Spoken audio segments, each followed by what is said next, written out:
Abraham passed your way, and he was instructed by God to build a house of peace where people will pray. arigoodii iyo baabuurtooda ay ku bilaabeen gaalkacyo ilaa gacna fala ay soo sameeyeen for the purpose of praising Allah, to glorify Allah. haddana ay ballibuslo ku soo wadaan haddana jariiban halka laga bilaabo taa la geeyo inaannu wax qabsanno ummadda wixii wax nala qabanahayana soo dhowayno raallina gelinno The house of Allah that Abraham built. Oh, mountains of Mecca, how was the dawn on the day that my prophet Muhammad was born? How did it feel knowing he was to be the last and most beloved of all? Rasul of Allah, Nabi of Allah. Oh, mountains of Mecca, you were there when the Prophet Muhammad climbed down in despair. Engraved in his heart were the words of his. السلام عليكم ورحمة الله وبركاته. waxaad ku soo dhawaataan barnaamijkii waxqabad oo ugu barateen toddobaad walba maalinta axadda 6 galabnimo in uu ka soo galo telefishinka Samsad xaruntiisa magaalada Birmingham. balse waxaan idinka raali gelinaynaa xogaa yar oo dib u dhaca oo nagu yimid xagga xilliga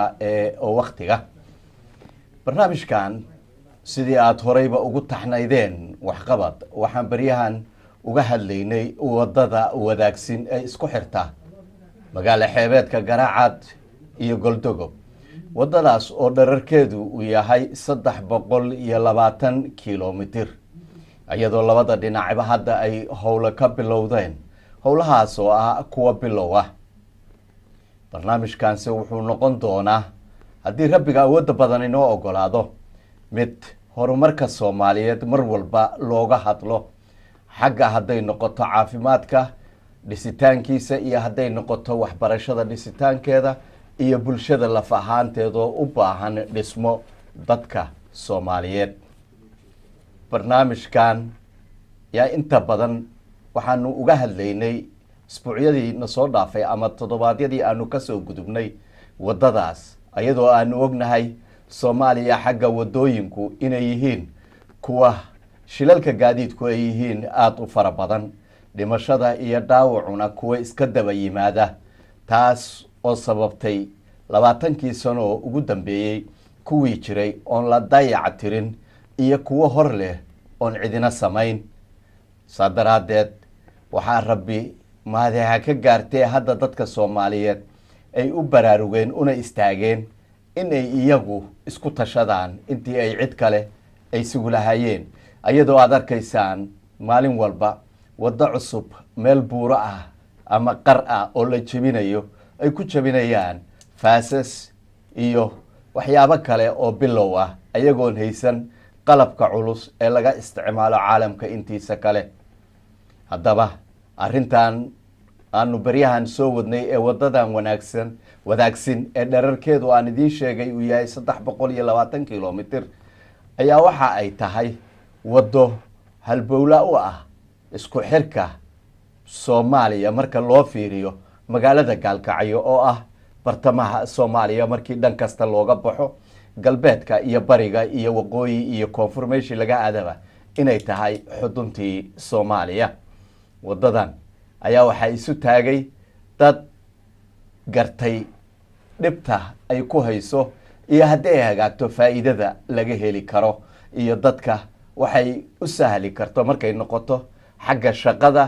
iyo markii ay noqoto in badan aanu maqalno hooyo Soomaaliyeed oo isbitaalkii laga gaari waayay ama la gaarsiin waayay wada xumo awgeed in halkaas ay ku umul raacday. waxaan filayaa qof kasto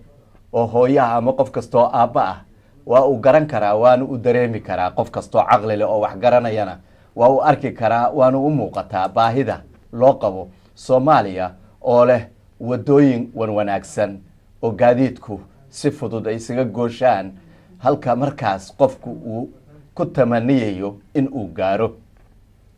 waxaa jirtay bishan 17keedii wadadan xaflad loogu qabtay magaalada London wuxuuna ahaa barnaamijkii hadda markaan soo galnay ka baxayay oo ku jiray TV-ga. waxaa igala qayb qaadanaya barnaamijka maanta sidii horeyba aad nooga barateen waanigoo Cabdiraxmaan Axmed Guuleed Shiino oo barnaamijka u daadihiya iyo Cabdirasaaq Gosol oo ah ninka wakiilka uga ah wadadaas halkan. waxaa nagu weheliya Nabadoon Maxamuud Indhayare oo ka mid ah odayaasha Soomaaliyeed oo degan Maxamuud Daahir Indhayare oo degan Daahir Maxamuud Indhayare aan iraahde oo degan magaalada Birmingham dhawaana ka soo laabtay magaalada Gaalkacyo. waxaan filayaa in uu xog badan noo soo gudbin doono maadaama halkan uu ka tagay xagiina uu ka yimid hawshu ay ka socotay. markaas hore waxaan rabaa inaan iraahdo dadka Soomaaliyeed ee na daawanaya waxa la idinka baahan yahay talo xoog iyo dhaqaale. macnaheedu ma aha hadda anaga dhaqaale noo soo dira laakiin talana waa loo baahan yahay xoogna waa loo baahan yahay dhaqaalena waa loo baahan yahay waana baahi jirta oo qof walba uu ka warqabo maadaama ayan jirin dawlad Soomaaliyeed oo baahida dabooli karta. marka hore waxaan rabaa bal inaan Daahir Maxamuud Indhayare Nabadoon Daahir inaan iraahdo marka hore stuudiyaha Somsat ku soo dhawow. marka labaadse waxaan rabay inaan ku weydiiyo magaala xeebeedda Garaacad inta badan waxaanu maqalnaa inay tahay meel ciidsan oo qurux badan xeebteedu ay tahay xeeb dheer oo wanaagsan duurjoog wanaagsan ay joogto. bal taa iyada ah marka hore wax nooga taataabo intaanan wadada u gelin. بسم الله الرحمن الرحيم الحمد لله رب العالمين ثم الصلاة والسلام على رسول الله. waxaan u malaynayaa magaalada ama tuulada Garaacad waxay ka mid tahay meelaha qadiimka ah oo waqti hore la aasaasay. waxaa hadda jira maaqan dadku inuu wada garanayo qayb ka mida magaalada hadda meesha ay ku taalo dhisan tahay magaaladan oo ka horeysay oo burbudhay oo aasantay oo xeebtu ay aaseen biyuhu. haddana ka bacdi magaalo cusub baa la degay oo waa magaalo dhisan laakiin waxay kala mid tahay magaalooyinkee waxay gaar u qabtaa waxa weeye ay u leedahay waa meelaha keliya oo tirsan oo aan weli laga heli karahayo dabeecaddii ama ugaartii iyo geedihii iyo xoolihii iyo wixii aynu Soomaaliya ay ku faani jidho ay caanka ku ahayd meelaha laga helayo ayay ka mid tahay. waxaad arkaysaa ugaar iska daaqayso oo iska carcararayso aan maaragtay baqdin iyo waxba ku jirin. waxaad arkaysaa noocyada xoolaha noocyadooda kala duwan oo meelihii jooga. inteeda kalena waxay la qabtaa magaalooyinka Soomaaliyeed oo badanaaba hadda waayahan dambe korahaya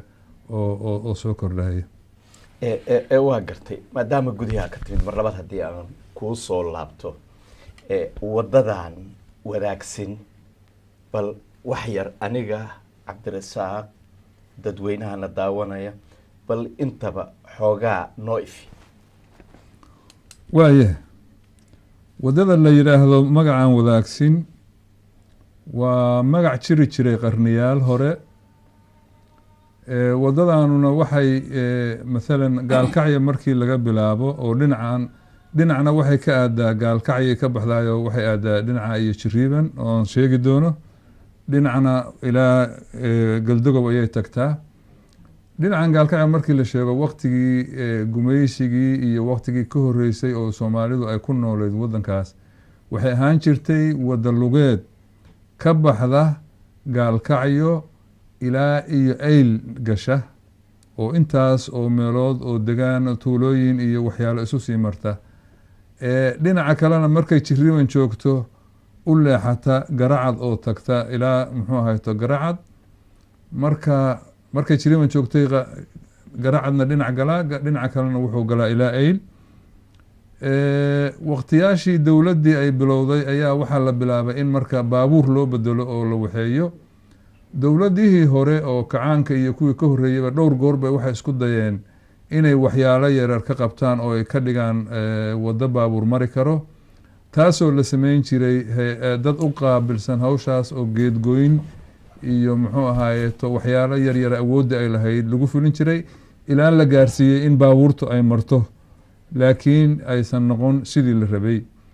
degaan ahaan waa dhul ciid iyo dhagxaan googo-an iyo leh oo aada waddadu ay ugu u xun tahay oo haddii aan wax laga qaban marka qofkii mara oo hal mar taga wuxuu oran jiray allow ama waddadan yaa wax ka qabta ama mar dambe sidaad ugu soo noqotid ay ku adkaanayso baryahan dambe waxbaa laga qabtay dadka degaanka waxyaalo waayahan waxaa jira aada iyo aada muxuu ahaayeto guulahoo la gaaray oo wixii la oran jiray wax walba aynu dowlad ka sugno keliya iyo waageeda aan lagu koobnaan dadku ay iskood wax u qabsadaan saas darteed hadda waddada waxaa laga qabtay waxyaalaha soo socda 1 Jiriban Garacad maanta intaa u dhaxaysa waxaa laga dhigay jidcadde oo normal bay tahay hadda baabuurtu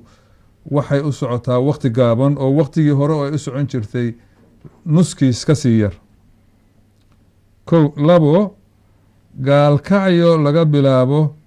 ilaa meesha la yiraahdo Gacna Fale iyadana waxaa laga dhigay waxbaa laga qabtay iyadoo dadweyne iskaashaday iyo waxyaalo yaryar oo hay-ada laga helay iyo waxaasoo dhan la isku darhayo iyo dad ku tabarucayba waxbaa laga qabto maanta si fiican ayaa loogu socon karaayo waxaa loo socdaa muddo gaaban oo nus saaca awalna waxaa loo socon jiray saacado iyo ka badan Balibusle iyo Jiriban intaa u dhaxaysa iyadana dhowr meelood ayaa wax laga qabtay oo hadda 2 meelood oo ogaa iyadoo hadda hawshooda socoto Balibusle laga dhaqaaqo dhinaca Jiriban markii la aado dhinaca Jiriban laga soo bilaabay hay-ad baa wax ka waday oo ilaa 8 kilomitir baa markii la sameynayay waxaana la filayaa marka dambe oo markay dhamaato haddana in wax kale lagu sii daro saas darteed wax badan baa hadda ka soo kordhay waxaa kaloo hadda gacanta loo qaaday markii la arkay in wax la qabsan karo oo inahaas ay hirgaleen in bal inta kalena lagu dhaqaaqo saas darteed guddi ayaa loo xilsaaray Gaalkacyo jooga oo ganacsato iyo howlwadeeno kale isugu jira taasna waa midii keentay in dad loo diro annagaan aan ka mid ahayn oo lagu soo wareego oo bal horta la tuso dadku inay iyagu wax qabsadan karaan tuulooyinka iyo reer baadiyaha iyo intaba muxuu ahaayeeto aada aragteen xoolihii laga ururinayay dadweynaha oo noocyadiisa kala duwan bulshadana sidoo kale ayaa looga qaaday hadda waxaan muxuu ahaayeeto si gaara farta ugu fiiqaynaa dadka muxuu ahaa qurbo joogta inkastoo ay bilaabeenba oo hadda howl ay ka wadaan in ay si gaar ah ay hawshaas ugu soo jeestaan iyaga oo muruqooda iyo maalkooda iyo fikradooda maskaxeedba isku darahaya taasoo 2 qaybood oo qayb ah inuu qofku wax bixintiisa iyo intii aroonta iyo wax iska ururiyaan iyo in dad hay-ado ama muxuu ahaayeeto maalgeliyaal kale oo hadda waxaan la awoodaa waa un laami jay iyo in laga dhigay si ay waddadu u gaadho heer sare wadooyinka sida aan higsanayno la tartami kara wadooyinka caalamka oo laami iyo muxuu ahaayeeto la gaarsiiyo taasna waxaa loo baahan yahay in la helo gacmo kaleeto oo ka caawiya marka ragga aqoonta leh oo howlahaas kala garanaya inay fuliyaan ayaan iyadana usoo jeedinayna waa garanay Cabdirasaaq waxaan filayaa inaad cabdirasaaq adiga waxaan rabay in aan ku weydiiyo maadaama maalmahan meelo aad tagtay oo ay jiraan waxyaabo aad ka soo qabatay ama ha noqoto kulamo dadka lagu wacyigelinayo ama ha noqoto waxyaabo la rabo in dadka lagu dareensiiyo ama lagu baraarujiyo meelihii aad tagteen oo hadda dadku wax idinka soo noqday ma jira oo xiriir idinla soo sameeyey ama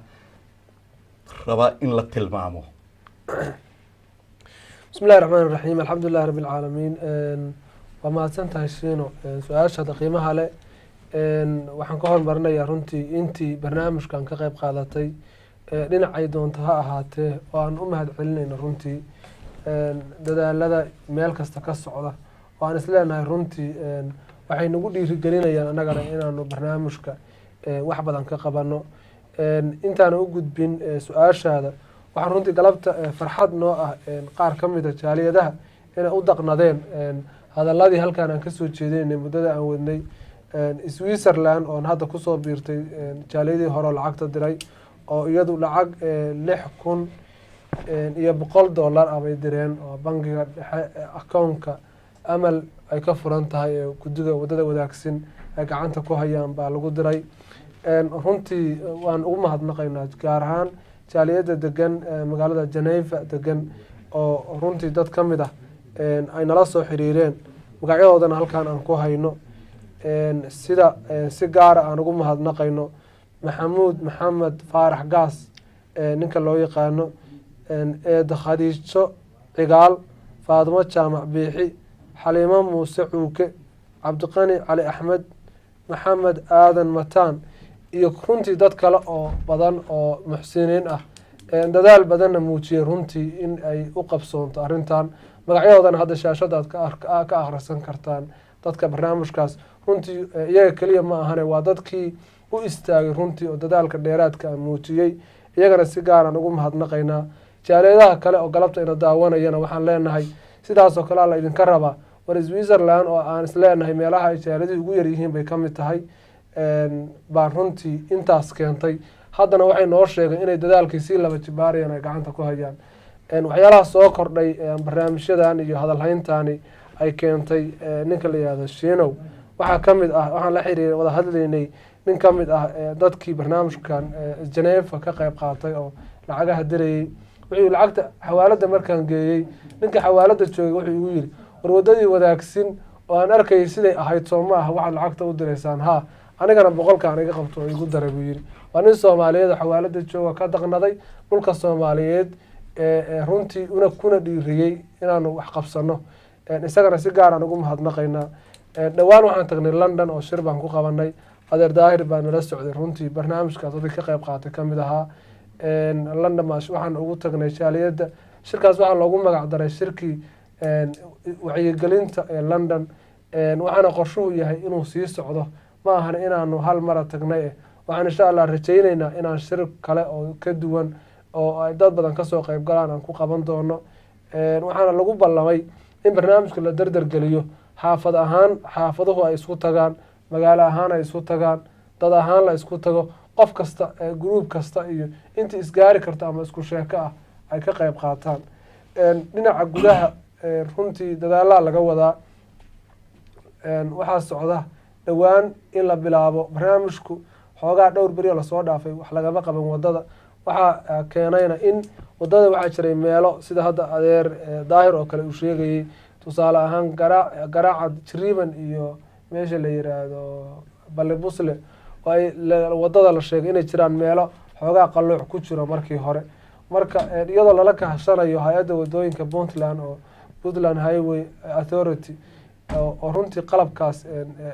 iyadu runtii fududeynaysay yaa waxaa la go'aansaday in marka ugu horeysa wadada meelaha qalqalooca laga leexiyo qaab toosan loo sameeyo marka insha Allah taala hadda qaar kamid ah hawlwadeenada aan la xiriiray waxay noo sheegeen in asbuucyada soo socda barnaamijkaas la bilaabi doono ka bacdina iyagoo dadku inagoo dhan oo isku tiirsan qolada gudaha iyo banaankaba waxaan isku dayaynaa inaan barnaamijka si wada jir ah u bilowno insha Allah waxaan rajaynayaa in barnaamijka noqdo in mira dhala oo aan inagoo dhan runtii aynu muujino dadaaladeenu miraha ay dhalayaan. waxaan leenahay marka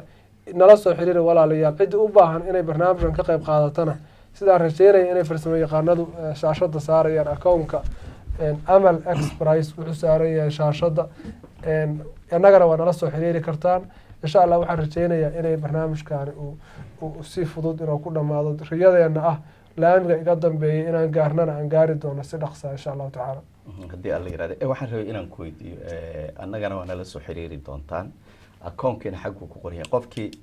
ma aduu kula soo xiriirayaa oo lacagtii kuu soo dirayaa mase akoonku ku shubayaa markuu ku shubo kuu sheegayaa in lacagtaas ay direen akoonka ku shubeen xiriirku waa noocee? dhowr siyood baa jira. tusaale ahaan wadamada jaaliyadaha is urursaday sida hadda Switzerland oo kale qaabka ah intay lacagtii direen inay nala soo xiriir akoonkaasaan lacagtii ku dirnay kabacdi si aanu insha allahu tacaala halkaan uga sheegno oo kale. waxaa jira iyada laftigeeda Switzerland lacagta ay dirtay oo kale iyo sida horeba u dhacday Sweden lacagtii hore ay dirtay in guddiga gudaha ay inta shir isugu yimaadaan xafiiska iyadoo la joogo lacagtii soo gaartay iyo meesha ku baxdayba insha allah ay la sheegi doono asbuucyada soo socda. aan rajeynayo inaanu halkan kaga hadli doono qofka u baahan inuu barnaamijkan ka qayb qaato oo kale ama UK jooga. waxaanu sameynay London oo kale xafiis lagala xiriiro Acton buu ku yaalaa waxaa la yidhaahdaa Falcon Accountancy oo ku yaala Acton High Street-keeda baa la geyn karaa ciddii lacag wado oo kale. sidoo kale taleefanadu shaashadii ku qoran yihiin qofkii nala soo xiriira waxaan daaragti garaynayna ama u sheegayna meesha kala xiriiri u diri karo lacag. waa gartay. waxaan rajeynayaa dadkuna inay sidaa ay u fahmeen. waxaan rabay nabadoon daahir hadda adiga kuu soo laabto maadaama gudihii hadda dhowaan aad ka timid dadku sideebay u dareensanaayeen hawshaan inay ayagu leeyihiin cidda ay sugaysana ee ayaga tahay? taas waa mid maaragtay aada iyo aada u muuqata waxaana caddayn u noqonaya ninka reer baadiyaha ah oo geeleyda ah oo hashiisa qaaliga ah oo aada garanaysaan ku bixinahaya inuu wadadaas wiilal baan mar annagoo lacagtii geel iyo wax weydiinayna wiil weydiiyo wuxuu yidhi niyahow hadda xoolihii baad na weydiineysaan oo geelayagii laakiin annagu geeley baa na la yidhaahdayo waddooyinkaba ma maro oo duur baan bajeexnaa sida iyadaba. marka waxaanu ku niri waddada si aadan ogeyn baad uga faa'iidaysanaysayo waxa kuu imaanaya iyo badeecadaha kuugu imaanaysa si sahlan. xaaskaaga oo xanuunsan baa lagu qaadayaa si walbaba gaadiidka maanta waad aragto baabuurka ka yimaada gaalkacyo wuxuu kugu imaanayaa waqti kooban adigoo weli xooli la jooga. assalaamu calaykum cabdi khaliif oo Denmark ah. السلام عليكم شينا وعبد الغني شيخ اسماعيل. عبد الغني شيخ اسماعيل كيف حالك؟ الله يسلمك الحمد لله في الحمد لله الحمد لله شيخنا فاضل سودو ودو هي أيضا مهدنا هي بهذا تي في سوم سايت هي برنامج كفي عن أو أي ودان أو صنفان كمجرد أدي أد شيخ عبد الغني وضع هذا الكاي مركا الحمد لله رب العالمين كله وحوي أنه هدان غير أوسنا هاي مامدي مام الصوف ما عنده ويتي دمرك إياه ويوينك أي سفي عن السوح القانتي هاوشو دي قيد في الدمر كانوا ويصدرين مقرتين كي بدنين أديات مركا إن شاء الله دي أنه حان رجينينا إن شاء الله رجينا وحوي رب ويتكود مشكلتين حتى نفس حيدي هولي دي جبال لقد صلاتي مركا هدي قدي معقولة أو دحدحاد اللي صادري كرا أو إسكندنافيا كي هدي أي ليه بمعناها ماشي سمافل وماشي وحلو صادرها هي وضدان وداكسين أو إلى كرعد إلى الدقب إن شاء الله إلا يصير في أريال في ولا قاسين دون مستقبل كما قرأت. aad Sheekh Cabdi Qani waxaa jira meel loogu diro wadada lacagaha amal bay waxay ka furatay account lacagaha loogu shubo halkaas ayaa loogu aadiyaa kadibna waxaa la soo ogeysiiyaa Cabdirasaaq Gosol iyo ragga halkan mas'uuliinta ka ah hawsha wada sida hadda qoladii Switzerland oo halka aan ka sheegaynay umba haddana hadhow dadka loo gudbinayaa maamaduna waa run maalin dhaweed bay nala soo hadashay shakhsiyan way dhiibatay taladeedii iyo dhaqaalaheedii waxayna sheegtay inay wax badan ay isku dubaridi doonto haddii aan la yidhaahdo balse idinkay xoogaa idin dhaliishay cabdiqani marka maadaama nin sheekhana aad tahay magaaladana aan filayo magaaladaadii inay taho in muddo aad deganayd wacyigelinta dadku sow maadaama waxaan hadda sadaqa jaariya ay tahay in si fiican dhexda loogu xirto aad u istaagtaan soo kuma habboonayn cabdiraxmaan waa runtaa magaalada waa magaaladeennii inkastoo safaro badan iyo howlo badan ay iska jiraan dadkan ay soomaaliyeed ama dadka reer puntlandna waa dad aada u samafal badan habeen walba iyo maalin walbana waxa weeye qaybtooday ka qaataan laakiin insha allah xoogaa dabacsanaan yar baa jirta waana dadaalaynaa biidni illahi alkariim rag badan oo iga actifsan oo deegaanka oo hosdeganna way jiraan insha allah laakiin kolle waa laga wada dharagsan yahay waxaan ku dadaalaynaa waxa weeye in aan dadka wax u qabano laakiin su-aasha taalla waxay tahay cabdiraxmaanow adoo mahadsan waxa weeye dadka soomaalidu wax inay bixiyaan way jecel yihiin laakiin waxaa loo baahan yahay dad fiqa biidni illahi alkariim inay gacanta ku hayaan oo allahi subxaanahu watacaala la weydiinahay dadku habeen iyo maalin lacag waa laga qaadaa laakiin insha allah waxaan rajaynayaa ama haddaba ii muuqata inay dad fiqa ay gacanta ku hayaan oo arrintaasita sidii loogu talagalay insha allah ay meeshii loogu talagalay oo wadadaas in macnaha loo isticmaali doono biidni illahi alkariim insha allah sheekh cabdiqani aad baa umahadsan tahay waxaan rajaynaynaa inuu cabdirasaaq uu noo keeni doono guddiga sawiradooda oo dhan oo toddobaadka dambe aanu dadka wejiyadooda tusi doono si dadku ay kalsooni ay u helaan waxaanan filayaa guddigaas oo halkaa laga xulay oo intaasoo oday iyo aqoon-yahan iyo waxgarad iyo sheekh iyo shariif ay joogaan inay kalsooni leeyihiin nabadoon daahir wuxuu yidhi waxaan u baahannahay dad naloo soo diro waxaad moodaa xoogaa kala daadsanaan inay jirto marka taa iyadaa adigaan kuu daaya waaya insha allah waan fulin doonaa hawshaas iyada ahna in xaggii la tago oo la socdo waa wax imaan doona hayo hadalkaagii sii wada marka hayo waa mahadsantihiin waan salaamaya dhammaantiin salaamu aada iyo aad baa umahadsan tahay sheekh cabdiqani waa yahay su-aashaydu waxay ahayd dadka xagga jooga hawshaan inay iyagu leeyihiin inay iyagu leeyihiin waa mid dadku aada u fahmay bulshada saaad og tahay noocyadeeda kala duwan way badan tahay waxaad garanaysaa inay arintaas sida ay muhiimada ay u leedahay in ay dhammaan noocyadii bulshada ay ka wada qeybgalahayaan oo ay maaragtay u wada diyaar yihiin waana arin maaragtay dee aan u baahnaynba inay mudan tahay aan laysku haynba maanta soomaaliya waxa weeye puntland haddaan soo qaadano meelo laamiyaha way jiraan ilaa muxuu ahay garowe ilaa boosaaso maanta meesha keliya oo ku xigta oo u taagan inay noqoto dowrkii labaad maanta haddii la helo hadday suuragal noqoto in meel laami la saaro meesha ugu habboon weeye waayo waa meel aada u dheer waxay isku xidhaa gaalkacyo si aad ogtihiin waa magaalada ganacsiga soomaaliya oo dhan isku xirta gobolada dhexe muqdisho iyo boosaaso iyo burco waa u siman yihiin saddexdoodaba min 700 kilomitr weeye intaasna waa looga kala yimaadaa wadadan marka waxaa kaloo jirta haddii alla idmo kiliga shanaad ee Ethiopia galdogob meel aan ka fogeyn waxaa laga fura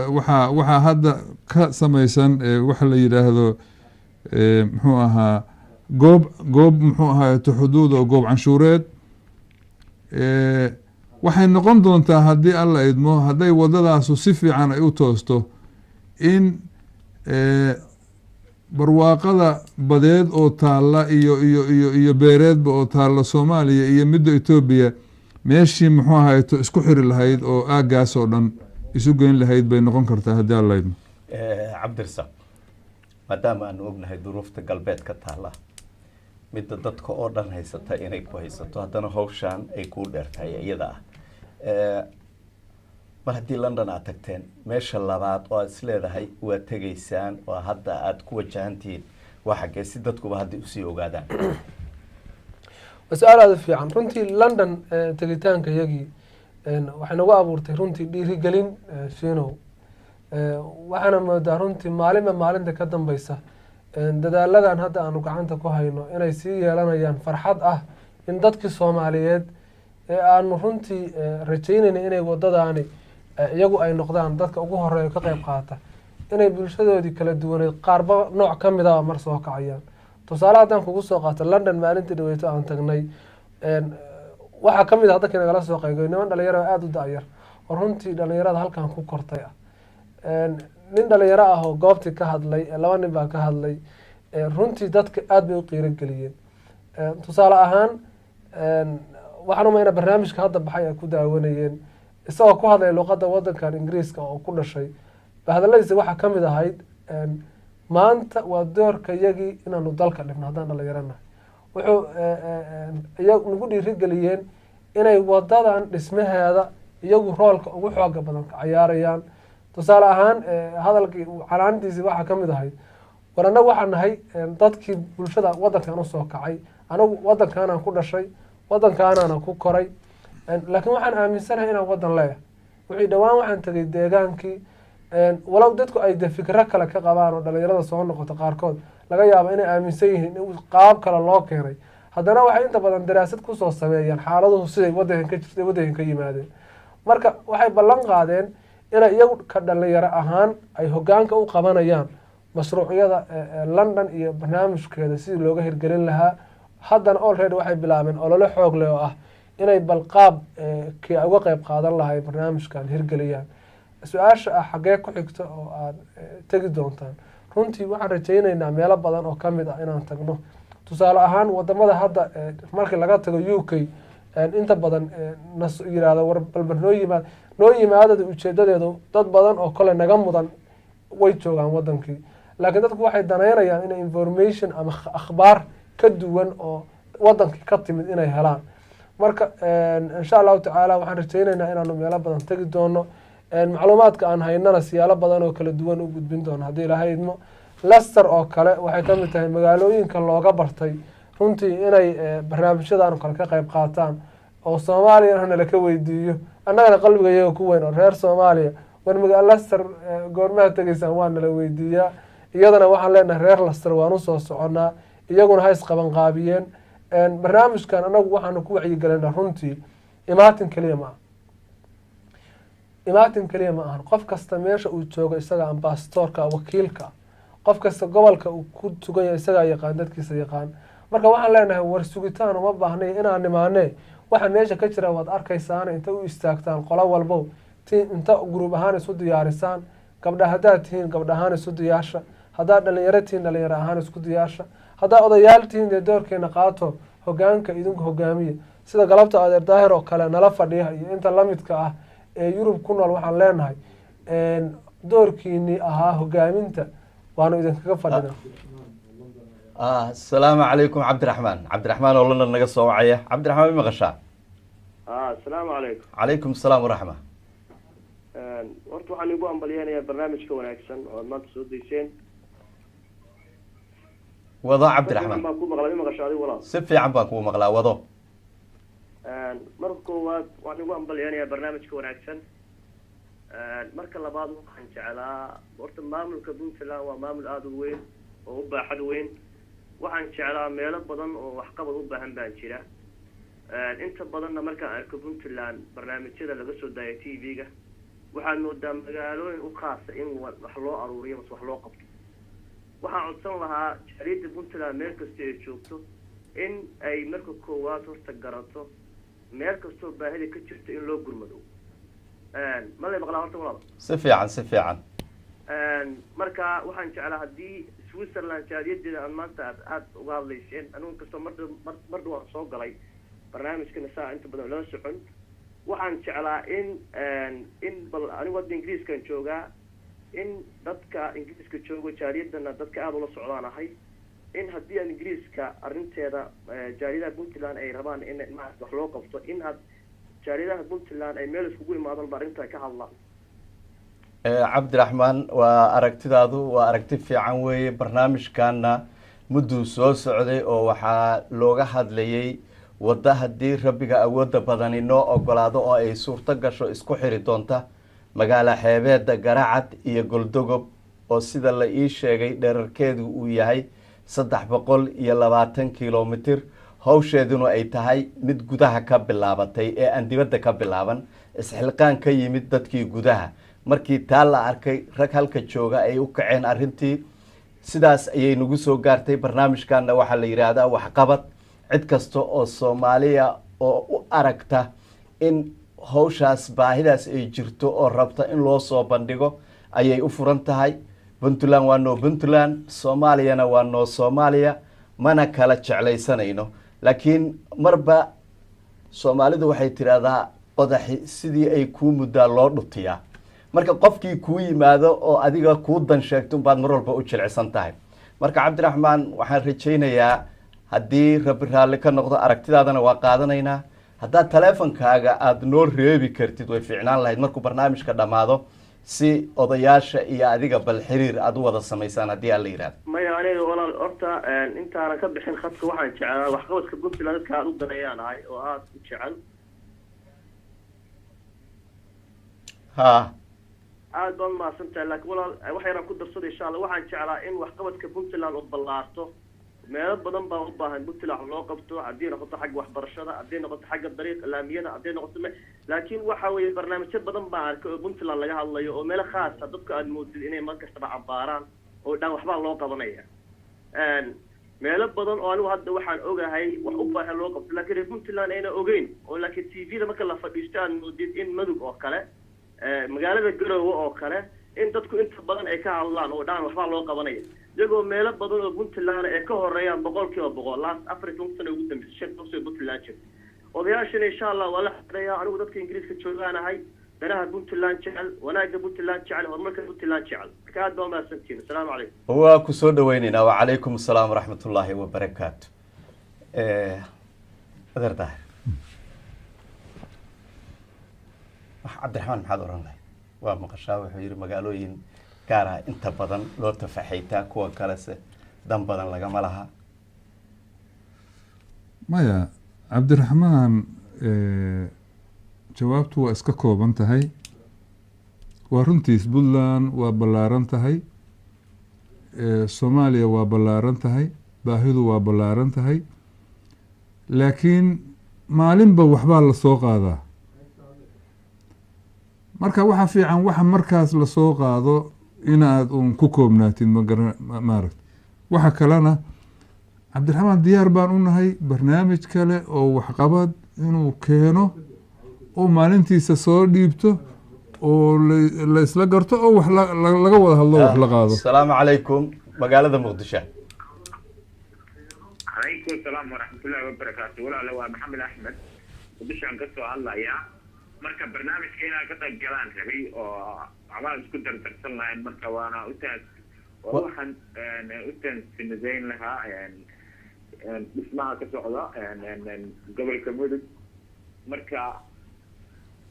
برنامج كنا يقول عن سبيل لها. وكنشرتا محمد وكمغلينا هوذا كنشرتا عد والبوا كمقشا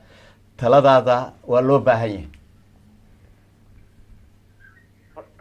ولا له waxaan rabnaa annaga dhalinyaro loo kala oo Muqdisho joogna inaanu ka qayb qaadano ololaha ka socda gobolka Mudug iyo Puntland oo dhan. marka Garacad ilaa Galdogob waa ku faraxnay si aad iyo aad annaga dhalinyaro loo kala oo meesha joogna. marka waa ka qayb qaadanaynaa, waxana waa soo diraynaa. waxaan rabnaa ololahaas in aan laga harin oo goortii inta la dhameeyo aan hajadeena ay dhamaato inaan ku darno isku xidhan Garowe ilaa Gaalkacyo ka u sii socdo ololaha ma garatay walaal. aad iyo aad bay maxamed fikradaadu u fiican tahay. markii mid la dhameeyo ayaa mid kale la aadi karaa. maadaama dhalinyaro aad tihiin meeshana aad joogtaan ay tahay xamarna ay tahay caasimadii Soomaaliya, waxaan filayaa in awoodiina aad wax badan ka geysan kartaan, ama dhaqaale ha noqoto ama xoog ha noqoto ama tala ha noqoto. wixii dhaqaale ana xawaalada amal ayaa account uga furan yahay wadada wadaagsan. halkaas ayaad kusoo u dhigaysaan kadibna kolley warkiina waa un la heli doonaa haddii ilaahay yidhaahdo waxaan filayaa inay maxamed okay kelmad walaale waa ku mahadsantihiin horta barnaamijka saa u daadihinaysaan waana ku faraxsanahay dhulkayga oo ka socda ololo sidaas soomaaliya oo dhan waa ka qayb qaadanaynaa laakiin meesha waxaa ka maqan ficilkii afka unbaa laga hayaa laakiin waa ku faraxsanahay ficilka socda guddoomiyaha gobolka waa u mahad celinaynaa sida telefishinada uga hadlayo ma garatay magaciisa waa igooya haddeer hebelkaa tigay in la dhaha malaynayaa anugu nin reer puntland aan ahay khaas ahaana waxaan kasoo jeedaa gobolka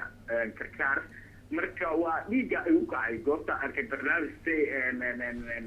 loo daadihinayo marka walaalayaal dhalinyaro badan baa inta ku joognaa waana insalaamaynaa shaqadana sii wada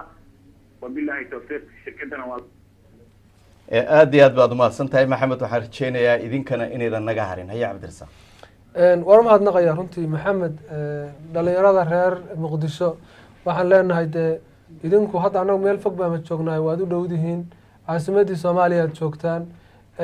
gobolka bahalka puntland ma ahane gobol soomaaliya dadka u dhashay oo dhan waxaan leenahay war dhulkeena ninkii qeyb ka mida dhisow waxaad ogaataa jirkaaga meel ka mid aad asturtay marka u istaaga oo idinkoo cid kasta la kaashanaya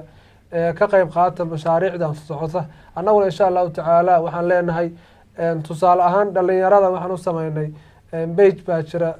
waxaa la yihahdaa wadaagsan highway baa la yihahda wuxuu ku yaala facebook aad ka heli kartaa macluumaadkii barnaamijyadii baxay oo kale website bay leedaho wadaagsin project org baa la yihahdaa informationka oo halkaas ka wada heli kartaan wadaagsin@gmail.com baa noogu soo diri kartaan wixii fikir ah qaabkaasoo dhan baa u wada xiriiri karnaa markay timaado lacag dirisna waxaad ku diri kartaan akoonka amal express oo meesha ku qoran xafiiska aad tegaysaan waa laydinku xiraya insha allahu tacaala waxaan leenahay fikradaha kale oo ah hadda cabdiraxmaan oo kale uu qabo waxaa ka mid ah horta annaga waxaan caddaynayna barnaamijkaani hadda barnaamij ay dowladi fangarayso inta hadda aan ku ogahay ma ahan miday doontaba ha ahaatee asalaamu calaykum maxamed maxamuud oo manchester waxaan rajeynayaa inuu yahay qofkii ugu dambeeyey oo teleefon aanu ka qabano maxamed haye asalaamu calaykum walaal ma maqlaysaa si fiican baan walaal ku maqlaa calaykum asalaam waxaan odhan lahaa waxyaabaha khayriyaadka ee maaragtay ummaddu ay ka qayb qaadato ay idinkuna soo bandhigtaan aad baad u mahadsantihiin marka maxmed wado marka walaal waxaa meesha ku qoran mudug relief oo aad moodi inay hal gobol oo soomaaliyaas ay ka mid gobol ka mid a soomaaliya inay ku calaamadsan tahay oo sumadaasi ay leedahay marka miyayna ka qurux badnayn inaad tidhaahdaan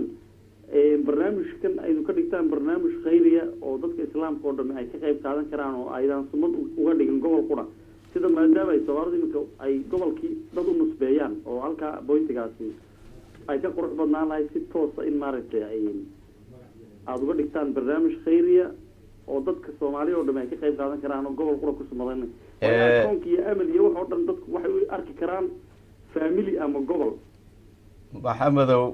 waa runtaa weeye waana arrin jirta laakiin barnaamijka horta sidiisaba tv-ga uu wado waxaa la yidhaahdaa waxqabad mudug reliefna waxaa weeye waa charity weeye oo ay sameeyeen dadkii u ololeynaya maadaama jidku uu yahay jid gobolka mudug ah uusan ahayn gobol kaleeto nugaalna ma aha waqooyina ma aha barina ma aha koonfurna ma aha jidkii waa mudug marka taas baa laga yaabaa kolley ayaguna way fadhiyaan ayagaa ka jawaabi kara wixii khayri ana meel kastaba ha ahaatee in la iska kaashada waa wax fiican weeye tviyada habeen walba waxaanu aragnaa meelo badan dad jiran oo magaalo laga keenayo magaaladaasna waa la ogyahay dad waxaa masaajidaa la dhisayaa meel baa laga dhisayaa wixii la qabanayo meel unbaa laga qabanaya meeshiina waa in la magacaabo marka aad iyo aad baad fikradaada iyo aragtidaada ugu mahadsan tahay laakiin waxaan rabay inaan ku weydiiyo adigu hadda maadaama waxaan wax khayri ay tahay sadaqa jaarina ay tahay cabdirasaaq wada hadalkaagii anagoo ku dhow barnaamijku gabagabadii u maraya insha allah waa soo gabagabayneynaa marka waxaan leenahay war inagu 22 sano aan u malaynaya dhibaatada deegaan iyo habba dhinac ka fiirin inaan ku qaadatay barnaamijka dhinaca wanaagsan qofka hadduu ka fiiriyana iyada laftigeeda qofka ajri xasanaad ku helaya waxaan leeyahay walaalayaal barnaamijkani barnaamij hadda dawladda fangaraysan ma ahan barnaamij meel kale ku tiirsan ama ummad kale u gacan haadinaya ma aha wuxuu u gacan haadinaya waa ummadda Soomaaliyeed aqoonteeda iyo maalkeeda waxaan leenahay nagala qayb qaata qaabka hadda aan u sharaxayno un bayna naga tahay iska dhaaf dad inaga oo hadda qurbaha ku nool laga yaabo qofku isagoo remote control gurigiisa ku daawanayo inuu daawado barnaamijkan waxa hirgeliyay oo dhiirigelintiisa ugu xoog badan iska lahaa dad xoolo dhaqato ah reer miyi ah oo geeloodii iyo arigoodii iyo wixii ay xoolo ka haysteen inta iibiyay ugu tabarucay mashruuca inay ka qayb qaataan intii barnaamijka ka qayb qaadatay runtii oo ay Xaliimo Soof ugu horeyso iyo reer Switzerland waxaan leenahay waan book baan idin ku qoraynaa insha Allah ta'ala waa soo bandhigi doonaa wax qabadkiina aad qabatay ugu dambeyntii nabad doon daahir dadka ku dhageysanaya maxaad oran lahayd oo qadiyada ku aadan wadadan wadaagsan waxaan oran lahaa sidii hadda aad maqlayseen su-aashii ahayd wax kasta oo la qabanaya meel un baa laga qabtaa wax kasta oo la qabanayana cid baa qabata marka hawshan waxa weeye waa hawl khayri ah oo dadkii dhibaato ay arkeen darteed ay u bilaabeen meel fiicanna hadda maraysa waxaan u jeedinayaa dadka muxuu ahaayeeto maanta barnaamijkan dhegeysanaya gaar ahaan qurba joogta oo si fiican maaragtay laga yaabo inay barnaamijka ay ula socdaan in ay sida ugu habboon uga soo qeyb qaataan waa loo sheegay xiriiradii iyo wixii ay samayn lahaayeen iyo sidii ay wixii ka dhiman su-aalaha iyo ciddii ay weydiin lahaayeen waxaan rajayneynaa inaynu barnaamijkaas sida ugu fiican aynu u dhammaystiro kadibna dadka ka cabanahaya ama barnaamijyo kale oo dhibeedhaya markooda ayay noqon doonaan iyaguna waa mahadsantihiin aada iyo aad baad umahadsan tahay waa barnaamijkii waxqabad oo maanta aan uga hadlaynay wadada wadaagsan ee xiriirisa magaalo xeebeedda Garaacad iyo Goldogob barnaamijkan oo aad uga barateen waxqabad in telefishinka Somsat uu ka soo galo maalin walba oo axada 6 galabnimo ayaa waxa uu yahay barnaamij dadka Soomaaliyeed dhammaan u furan ma aha barnaamij xiran qof kasta oo Soomaaliya ayuu u furan yahay oo haya wax horumar oo dalka khuseeya iyo dadka waad keeni kartaan ama telefoon baad soo diri kartaa oo telefishinka la soo xiriiri kartaa ama qof aad ka taqaan TV-ga la soo xiriiri kartaa waad imaan kartaa barnaamijkaas haddii uu u muuqdo barnaamij ku habboon in ummadda loo bandhigo waanu u bandhigaynaa wax kasta oo horumarka dadka iyo dalka Soomaaliyeed TV-gan waxa diyaar u yahay in uu gacan ka geysto intii karaankiisa barnaamijkan waxa idin daadihinayay anigoo Cabdiraxmaan Axmed Guuleed Shiine waxa igala qayb qaadanayay nabadoon Daahir Maxamuud Indayare iyo Cabdirasaaq Cabdiraxmaan Xasan Gosol intii mar dambe aanu ku kulmi doono mid kan la mid ah aniga iyo dhammaan martida iyo intii soo hadashay iyo Somsat waxaanu idinkaga tagaynaa ilaalada alle السلام عليكم ورحمة الله وبركاته. That stones from the sky fell, destroying an army determined to break the house of Allah that Abraham built. Oh, mountains of Mecca, how was the dawn on the day that my prophet Muhammad was born? أنا محنك يا آدم عمل كاسو كلاته إن نسوي نفسنا وقايب قاضم إن البقادين وإن كل رجل كنا كل رجل نفي مال تاسنا إن شاء الله تعالى ديار ونهاي إن كنا رجينا إن شاء الله تعالى كعاون إنسان أهدي ولا سو معها إلى مسؤولية دولة أنا وحن بحنه أنا وأقول بحضي كوتك تي سواحد اللي يستيقظ وعن عطسنا عندي آخرين دي أدون كذا ماشاس وحكا قبانيسا waxaanu rabnaa walaalayaalow in nala kula shaqeeyo codsi baanu geysanay